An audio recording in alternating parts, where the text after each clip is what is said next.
kwa vitendo, sio kwa kauli mbiu.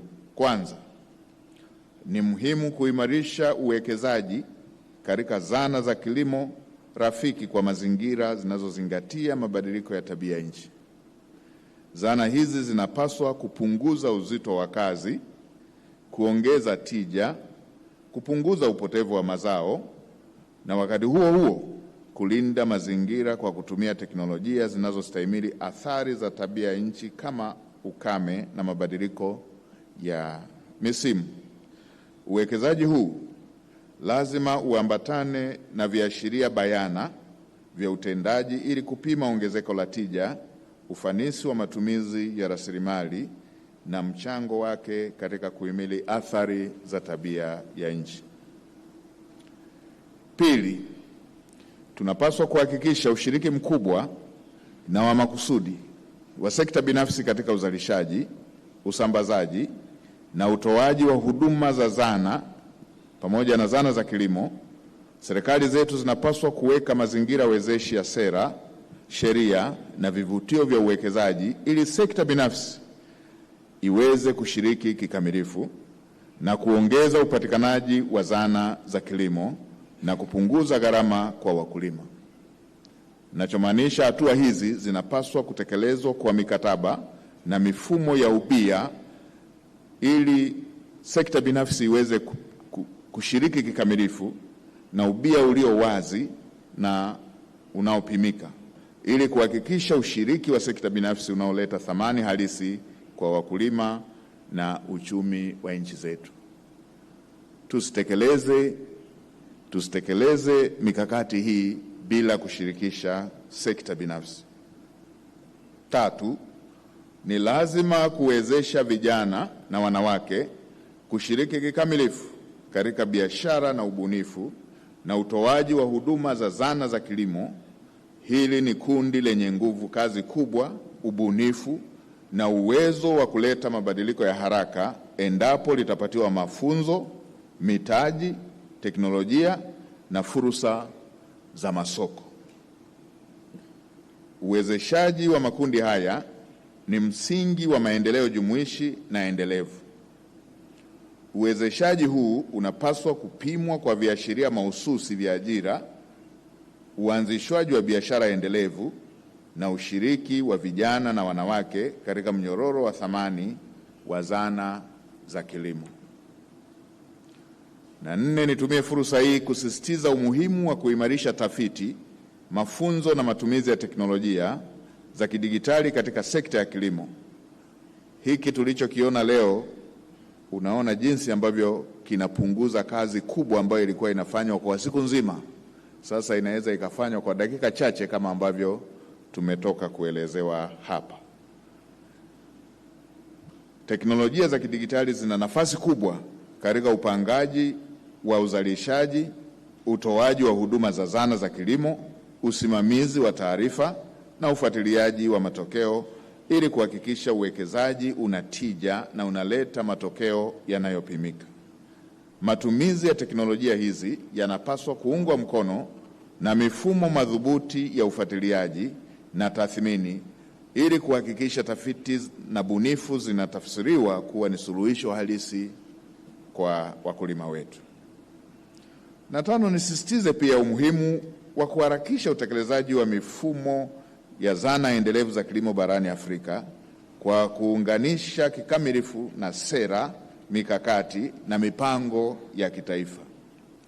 Ulinganifu huu utaimarisha uratibu wa kikanda, kuepusha mwingiliano usio na lazima wa afua na kuhakikisha juhudi zetu za pamoja zinaleta mabadiliko halisi katika maisha ya wakulima.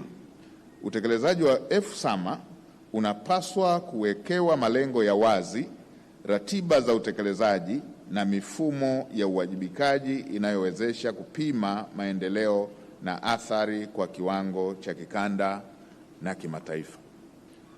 Kwa ndugu washiriki, tuweke malengo yatakayopimika, tuwalenge na wahusika watakaosimamia masuala hayo ambayo tunakubaliana katika kikao hiki.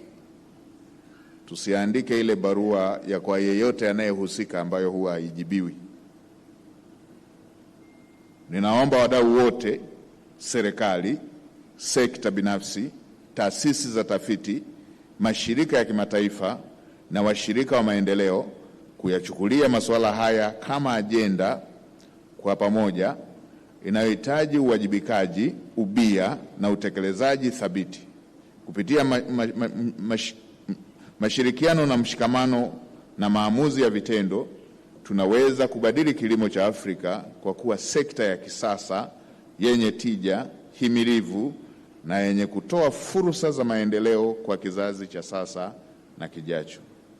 Masuala haya hayapaswi kubaki kuwa kauli na maazimio ya mikutano, bali yawekewe mkakati, yawekwe kwenye mipango, yaonekane kwenye bajeti na utekelezaji unaofuatiliwa na kupimwa, ili matokeo yake yaonekane moja kwa moja katika maisha ya wakulima na maendeleo ya mifumo ya chakula barani Afrika. Ndugu washiriki, ninapoenda kutoa pongezi tena, ninapomalizia niwape tena pongezi, shukrani za dhati Shirika la Kilimo na Chakula FAO na wadau wote wa maendeleo kwa mchango wao mkubwa katika kuendeleza sekta ya kilimo hapa nchini na barani Afrika. Tunatambua mchango wenu, tunathamini mchango wenu na tutaendelea kushirikiana nanyi kuweza kuleta tija na mageuzi makubwa katika sekta zetu hizi za kilimo.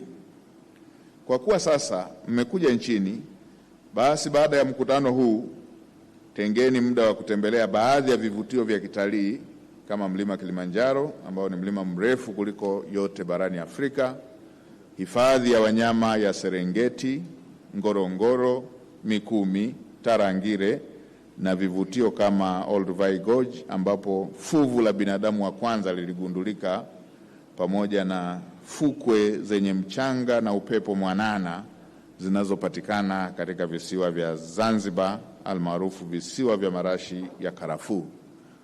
Ni mwendo mfupi tu kutokea hapa.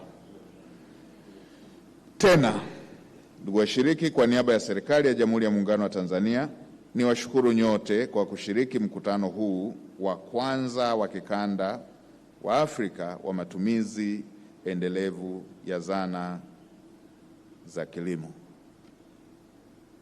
Na kazi mnayoifanya ndiyo yenye soko pekee ambalo huwa halizidiwi. Anasema the only market which will never saturate ni tumbo. Chakula kina uhakika wa soko.